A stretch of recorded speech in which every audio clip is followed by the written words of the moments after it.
নিখিল বড়ো ছাত্ৰ সন্থাৰ প্ৰশংসনীয় পদক্ষেপ অসমৰ 10খন জিলাত বড়ো ভাষা শিকন কেন্দ্ৰত শিক্ষক নিয়োগ নিখিল বড়ো ছাত্ৰ সন্থাই বেটিয়াৰৰ বাহিৰত চৰাইদেউ উত্তৰ কামৰূপ গহপুৰ লখিমপুৰ শোণিতপুৰ হুজাই ডিব্ৰুগড় গোলাঘাট নগাঁও গুৱাহাটী আৰু বিশ্বনাথকে আদি কৰি 10খন জিলাত 15টা বড়ো ভাষাৰ শিকন কেন্দ্ৰ স্থাপন কৰি 29 গৰাকী বড়ো ভাষাৰ শিক্ষক নিয়োগ কৰিছে আজি তামুলপুৰ জিলাৰ এপছুৰ কাৰ্যালয়ত আনুষ্ঠানিকভাৱে শিক্ষক-শিক্ষয়িত্ৰীসকলক নিযুক্তি পত্ৰ প্ৰদান কৰা হয়।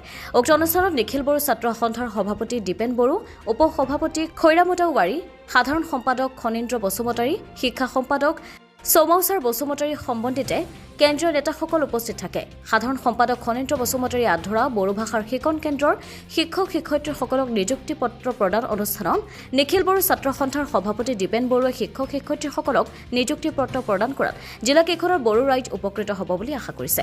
ভৱিষ্যত দিনত আৰু অধিক বড়ো ভাষা শিকন কেন্দ্ৰ স্থাপন কৰাৰ কথা সদৰি কৰি শিক্ষক-শিক্ষয়িত্ৰীসকলে ৰাইজৰ মাজত নিজৰ ভাষাটো সুন্দৰকৈ শিকোৱাৰ দায়িত্ব লোৱাৰ লগতে সমাজখনত এক ইতিবাচক প্ৰভাৱ পেলাব বুলিও তেওঁ উল্লেখ কৰে।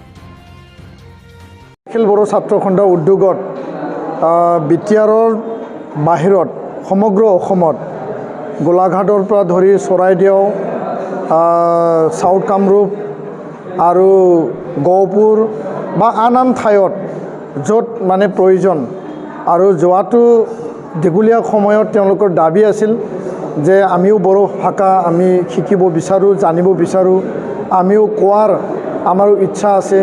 কিন্তু এই পৰিৱেশ আৰু পৰিস্থিতিত তেওঁলোকে ৰাজ্যিক ভাষা হিচাপে অসমীয়া ভাষা ভালকৈ জানে, কিন্তু বড়ো ভাষা বুজি পায় কিন্তু ক'ব নোৱাৰে। আৰু ইয়াৰ কাৰণে বড়ো ভাষা মানে শিকোৱা কেন্দ্ৰ বড়ো লেংগুৱেজ লাৰ্ণিং চেণ্টাৰ আমি মুঠ 16টা চেণ্টাৰ আমি বাছি ওলাইছোঁ, য'ত অত্যন্ত মানে প্ৰয়োজন আৰু ডিমাণ্ড ৰাইজৰ ফালৰ পৰা তাত আছে। আৰু এইটো টাৰ্গেট কৰি পেলাই আমি আজি প্ৰথমবাৰৰ কাৰণে আমি 15টা চেণ্টাৰত মুঠ 29 গৰাকী, এটা চেণ্টাৰত দুজনকৈ আৰু এটা চেণ্টাৰত এজনকৈ আমি তেওঁলোকক এপইণ্টমেণ্ট লেটাৰ, এংগেজমেণ্ট লেটাৰ আমি প্ৰদান কৰিলোঁ।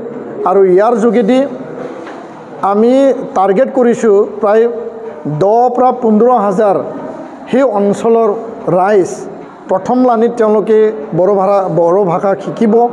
আৰু আমাৰ যিসকল আমি শিক্ষক তৈয়াৰ কৰিছোঁ তেওঁলোকে তাত শিকাব। আৰু এই যি পদ্ধতি সেইটো লাহে লাহে লাহে বাঢ়ি যাব আৰু সমগ্ৰ অঞ্চল এইটো সামৰি ল'ব। তো ইয়াৰ কাৰণে এইটো আমাৰ এটা প্ৰধান লক্ষ্য আছিল যে সকলোৱে নিজৰ মাতৃভাষাৰ কথাখিনি কওক। আৰু মাতৃভাষা যিহেতু সকলোৰে আপোন, তেওঁলোকেও শিকিব বিচাৰে, কিন্তু পৰিৱেশ পৰিস্থিতিত কথা বতৰা বা কোৱাৰ সুযোগটো নাই বা শিকিবলৈও সুযোগটো নাই।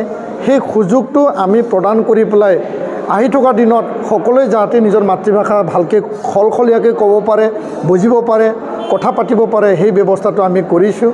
আৰু তেওঁলোকক ন্যূনতম এটা আমি দৰমহা প্ৰদান কৰি পেলাই ভলণ্টেৰী আৰু এটা জাতীয় আৰু আমাৰ সামাজিক স্বাৰ্থ মানে নজৰ ৰাখি পেলাই বা মনত ৰাখি পেলাই আগবঢ়াই তেওঁলোকে কাম কৰিব বুলি আমাক প্ৰতিশ্ৰুতি দিছে। আৰু আমাৰ দৃঢ় বিশ্বাসী সকলোৱে মেৰিটৰিয়াছ, সকলোৱে ভাল ডিগ্ৰী আছে, তেওঁলোকে বিভিন্ন পৰ্যায়ত মানে টিচিং তেওঁলোকৰ কেপাচিটি আছে। আৰু ইয়াৰ কাৰণে আমি আশা কৰোঁ যে আমাৰ বিশ্বাস তেওঁলোকে যি এটা এজেণ্ডা আৰু যি এটা বিষয় আৰু অবজেক্টিভ লৈ পেলাই আমি প্ৰেৰণ কৰিছোঁ, তেওঁলোকে সেই অবজেক্টিভটো পূৰণ কৰিব।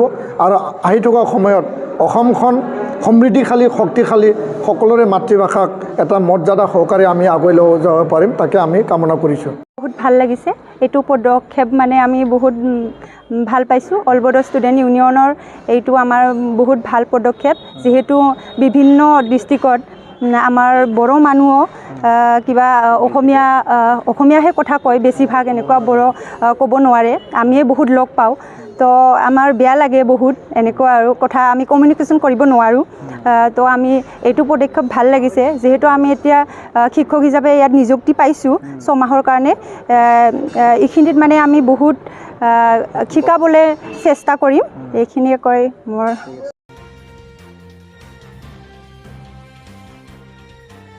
তামুলপুৰৰ পৰা আনন্দ ৰামচিয়াৰীৰ ৰিপৰ্ট, অমৃত নিউজ 24x7।